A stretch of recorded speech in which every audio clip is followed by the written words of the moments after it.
પૂજા બેટા ચાલો જમવા બેસી જાઓ, તમને ભૂખ લાગી હશે ને? ના મમ્મી, તને ખબર છે મને પપ્પા વગર જમવાનું ભાવતું નથી. પપ્પા આવશે પછી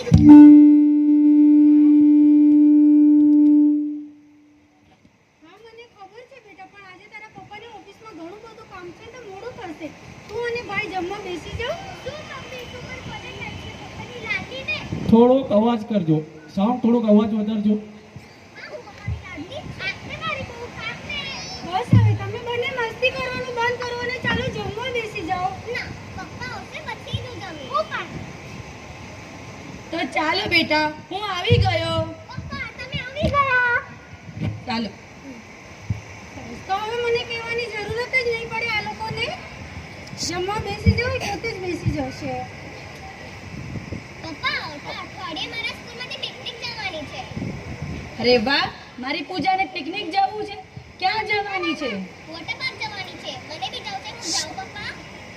હા બેટા, તું જા. આવતા વર્ષે બી જશે ને આ વર્ષે બી જશે. કેમ, બરાબર ને પૂજા? ના હમણાં રહેવા દે પૂજા, આવતા વર્ષે જજે. ના ના, પૂજા તો આ વર્ષે બી જશે ને આવતા વર્ષે જશે. કેમ પૂજા? થેન્ક યુ પપ્પા, થેન્ક યુ. તમે પણ? બસ, પૂજાને જવું છે, એમાં કોઈ હા ને કોઈ ના નહીં. હા મને ખબર છે, આપણા છોકરાઓની કોઈ પણ ઈચ્છા પૂરી કરવામાં તમે તત્પર જ રહો છો, પણ હમણાં કેટલા બધા ખર્ચા છે. તું ચિંતા બહુ કરે છે. તું એવડી ચિંતા નહીં કરતી, તને તારી તબિયત બગડી જશે.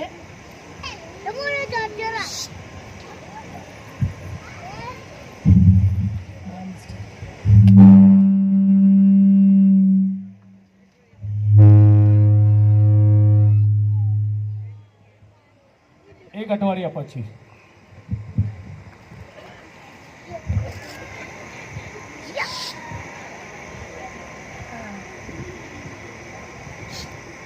આવી ગઈ બેટા, કેવી રહી તારી પિકનિક? મજા આવી? અરે શું થયું? આવી ઢીલી ઢીલી કેમ લાગે છે? અરે તને તો તાવ ચડ્યો છે. ચાલ આરામ કર, હું ડોક્ટરને ફોન કરીને બોલાવું છું.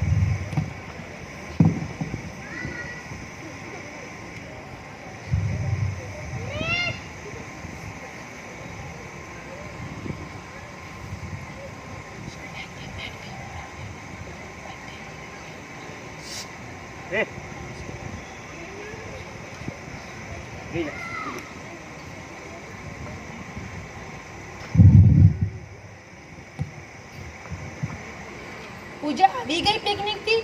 ક્યાં છે? હા પપ્પા, પૂજા દીદી પિકનિકથી આવી ગઈ છે અને બહુ તાવ આવે છે. ડોક્ટર એને ઇન્જેક્શન આપી ગયા છે. અરે બાપરે, આટલો બધો તાવ એને? શું કીધું ડોક્ટરે? હમણાં ઇન્જેક્શન આપીને ગયા છે અને દવાઓ પણ આપી છે અને કીધું છે સવાર સુધી ફરક નહીં પડે તો હોસ્પિટલમાં એડમિટ કરવું પડશે. મમ્મી પપ્પા, પૂજા દીદી જલ્દી ઠીક થઈ જશે ને? ઈયાન ચૂપચાપ છૂટે તો મને નથી ગમતું. હા બેટા, તું ચિંતા નહીં કરે, જલ્દી ઠીક થઈ જશે ને તારી સાથે રમશે બી. તે જમી લીધું? ના, મને હમણાં નથી જમવું. એને ક્યારથી કહું છું, પણ પૂજાને આવી રીતે જોઈને એ ઉદાસ થઈ ગયો છે અને જમવા નથી બેસતો. તમે પણ બેસો અને એને પણ સાથે બેસાડો. ના, મને ભૂખ નથી. તું હમણાં એની સાથે બેસીને જમી લે. ના પપ્પા, પૂજા દીદી જ્યારે જમવા બેસે ત્યારે જ હું જમીશ.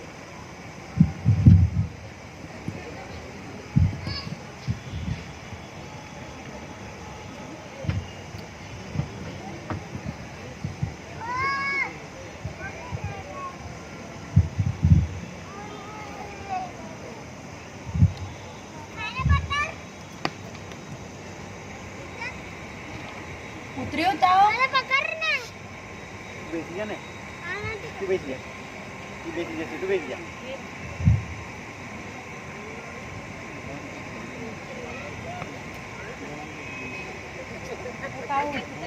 હે ભગવાન, તારો ખૂબ ખૂબ આભાર. તે મારી દીકરીને બરાબર કરી દીધી. જો હવે તારી દીદી બી બરાબર થઈ ગઈ. ચલ હવે તું બી સ્માઈલ કર. ચલો હવે હા ચાલો ચાલો.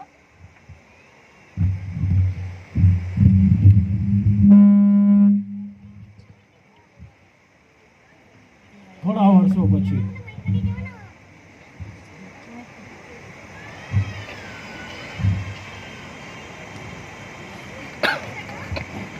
એક સેકન્ડ પેપર ડેડી બના.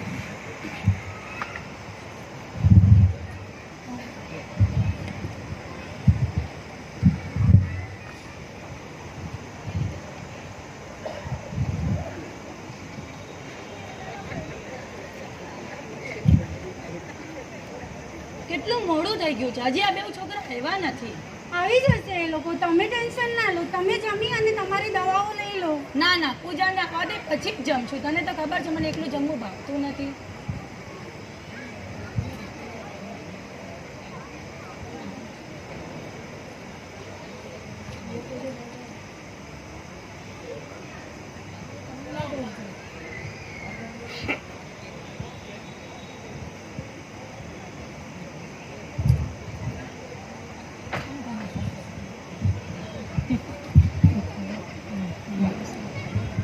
મમ્મી પપ્પા હું આવી ગયો. સોરી આજે મારો થોડો લેટ થઈ ગયો. મારો ફોન બંધ થઈ ગયો હતો એટલે તમને ઇન્ફોર્મ ન કરી શક્યો. પૂજા ક્યાં છે? હું એના માટે કાલ આવ્યો છું. એ બી હજી ક્યાં આવી છે? અને તારા પપ્પાની દવાનો સમય થઈ ગયો છે, તો તમે જમી લો તો દવા લઈ શકે. ના ના, પૂજાને આવવા દે પછી જ જમશું આપણે. પપ્પા તમને ડૉક્ટરે કીધું છે ને દવા સમયસર લેવાની છે. દવા સમયસર નહીં લો તો નહીં ચાલે. ના ના, પૂજાને આવવા દે પછી જ જમશું.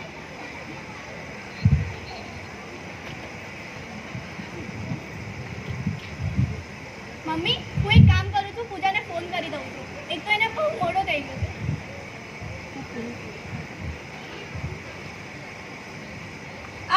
આવી ગઈ મારી લાડલી. કેમ બેટા આટલું મોડું થઈ ગયું? બધું ઠીક તો છે ને? તારી તબિયત તો સારી છે ને પૂજા? અરે હું એકદમ બરાબર છું. શાંતિ રાખો. આટલા બધા સવાલ એક સાથે? પૂજા તું દરરોજ વહેલી આવી જાય છે. આજે તને મોડું થયું તો મમ્મી પપ્પાનું જીવ વધારે થઈ ગયું. અને સાચે કહું તો તારી ટ્રેનની ટ્રાવેલિંગ તો મને પણ ચિંતામાં નાખી દીધું. અરે મને ખબર છે જો હું મોડી થઈશ તો તમે બધા ટેન્શનના લીધે ગાંડા થઈ જશો. એટલે હું રોજ વહેલી આવી જાઉં છું ને. પણ આજે મારી ફ્રેન્ડ સાચી છે ને, એને પગમાં અચાનક કંઈ વાગી ગયું તો હું એને લઈને દવાખાને ગઈ એટલે ઘરે આવવામાં વાર થઈ. પણ પૂજા તને ફોન તો કરી દેવાય ને. તને ખબર છે ને ડૉક્ટરે પપ્પાને કોઈ પણ ટેન્શન કે સ્ટ્રેસ લેવાની બિલકુલ ના પાડી છે. હા ભાઈ મને ખબર છે, પણ એને અચાનક વાગ્યું તો એને સંભાળવા સિવાય મને બીજું કાંઈ સૂઝ્યું જ નહીં. અને પછી એને ઘરે છોડીને આપણા ઘરે આવતા તો 2 જ મિનિટ થાય એટલે ફોન કરવાનું ધ્યાન જ ના રહ્યું. સોરી મમ્મી, સોરી પપ્પા. કાંઈ વાંધો નહીં બેટા. એ જે કામ કર્યું એ બહુ સરસ અને સમજદારીનું કર્યું. હવે સાચી કેમ છે? હા પપ્પા હવે એને સારું છે. ડૉક્ટરે એને ડ્રેસિંગ કરી આપી છે ને આરામ કરવા કહ્યું છે. ઈ તો ઠીક થઈ જશે, પણ તમે કહો તમારે દવા સમયસર લઈ લેવી જોઈએ ને, તો તમે દવા લેવામાં કેમ મોડું કર્યું? હા, પણ એને તો તારા વગર કોળિયું જ ક્યાં ઉતરે છે? એવું ના કરાય ને. કાલે કઈ એવું થયું અને હું ઘરે પાછી આવી જ નહીં તો શું તમે દવા નહીં લો? પૂજા બીજી વાર બેટા હું કોઈ દી બોલતી નહીં. તારા વગર અમારું જીવન કઈ નથી. તું અમારા બધાનો શ્વાસ છે. જો શરીરમાંથી શ્વાસ જ નીકળી જાય શું પછી દવા ને શું તબિયત? પપ્પા ચાલો હવે જમીને દવા લઈ લો. હા ચાલો ચાલો.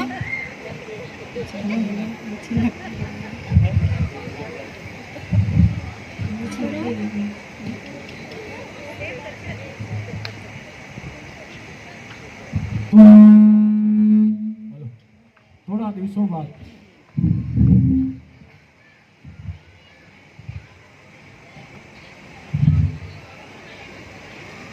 અરે હા, મને તમારા બધાથી એક વાત કરવી હતી. કાલે મોટા ભાઈનો ફોન આવ્યો હતો. એમનો જે શાળાનો છોકરો છે ને, એની આપણી પૂજાની એની વાત એની સાથે ચલાવી છે. એ છોકરો ને પરિવાર મને તો બહુ જ ગમે છે. તમે બધા શું કહો છો? હા, એ છોકરો તો બહુ જ ડાયો છે. બટ મને નથી કરવું ત્યાં. કેમ બેટા? તું એને મળી લે, વાત કરી લે, જોઈ લે, પછી આપણે ફાઇનલ કરશું. કોઈ ઉતાવળ નથી. ના મને એને મળવું જ નથી. મારી ઈચ્છા જ નથી ત્યાં. કેમ બેટા? ઈચ્છા જ નથી એટલે? તારે બીજા ક્યાં ઈચ્છા છે? હા પપ્પા.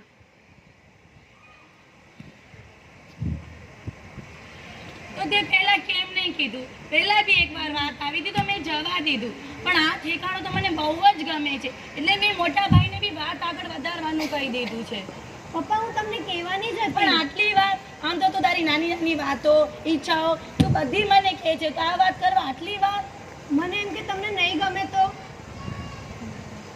પણ બેટા તને એકવાર વાત તો કરાય ને. બસ હવે આ વાત અહીં જ ખતમ કરો.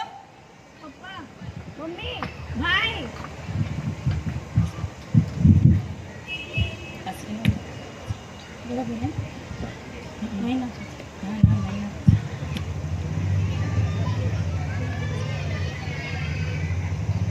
બે દિવસ પછી શું થયું? કે મોઢું ચડાવીને બેઠી છે? કાંઈ નહીં. ચાલ હવે તારા પપ્પા શું તને ઓળખતા નથી? હું અને તારી મમ્મી તારી બધી ઈચ્છાઓ પૂરી કરવા તૈયાર છે. આવતા કાલે જ બંને પરિવાર મળી આવતા અઠવાડિયે તારી સગાઈ કરી દઈએ. સાચે પપ્પા? હા બેટા.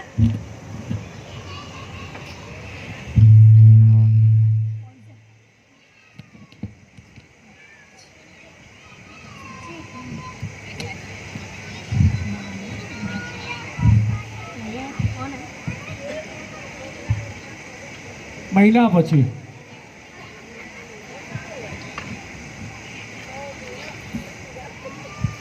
બસ હવે મારાથી નહીં સહેવાય. મારી જિંદગીનો કોઈ અર્થ જ નથી રહ્યો. મારે જીવવું જ નથી. પૂજા ક્યાં છે તું? અરે શું કરે? અરે આ શું કરવા જાય છે? ગાંડી થઈ ગઈ છે કે શું? સાચી હવે મારે જીવવું જ નથી. અરે પણ એવું તો શું થઈ ગયું કે આવું મોટલું પગલું ચાલી નીકળી? અરે પહેલા એ મારો આટલા મહિનાનો પ્યાર ઠુકરાવી દીધો. આજે મારી સગાઈને 1 મહિનો થયો અને 2 જ દિવસ પહેલા મને ખબર પડી કે એને હવે મારા સાથે લગ્ન નથી કરવા. એને કોઈ બીજી ગમે છે. એને હું હવે ગમતી પણ નથી. અરે પણ જવા દે ને એને. એના વગર શું તારું જીવન રૂકી જવાનું છે? પણ હું એના વગર નહીં જીવી શકું. તને જરા પણ ભાન છે કે શું? તું આ શું કરવા જાય છે? તું આવું પગલું ભરીશ તો તારા મમ્મી પપ્પાનું શું થશે તે વિચાર્યું? તને પેલા છોકરાનો પ્યાર જોવે છે જેને તારી કંઈ પડી જ નથી, અને તને તારા મમ્મી પપ્પાની ચિંતા નથી જે તારા વગર જીવી જ નથી શકતા. તને પેલા 20 મહિનાના પ્યાર માટે તું તારા 20 વર્ષના મમ્મી પપ્પાના પ્યારને છોડીને જવાનું વિચારે છે. તું ભૂલી ગઈ કે તું નાની હતી ત્યારે તારા મમ્મી પપ્પાએ તારા માટે કેટલી કેટલી રાતો જાગ્યા છે. તને તારી નાનીથી મોટી ઈચ્છાઓ પૂરી કરવા એમણે શું નથી કર્યું? અને તું આવું પગલું કરવા નીકળી ગઈ, આવું અપઘાત કરવા નીકળી પડી. એમનું શું થશે તે વિચાર્યું? અરે સાચી, પણ આ વાત મારા પપ્પાને કહીશ તો એમની તબિયત વધારે બગડી જશે. અને તું આવું પગલું ભરીશ તો તબિયત નહીં બગડે? તને શું લાગે છે એક તારા પર જ આવી મોટી તકલીફ આવી, બીજા કોઈ પર તકલીફ નથી આવતી? શું અપઘાત એ એક જ સોલ્યુશન છે? તને એકવાર તારા મમ્મી પપ્પા સાથે વાત કરવી જોઈએ. તું આવું પગલું ભરીશ તો એ લોકોનું શું થશે? ચાલ હું તને બતાડું કે આવું ભાનપણ કરવાથી તારા પપ્પાની હાલત કેવી થશે.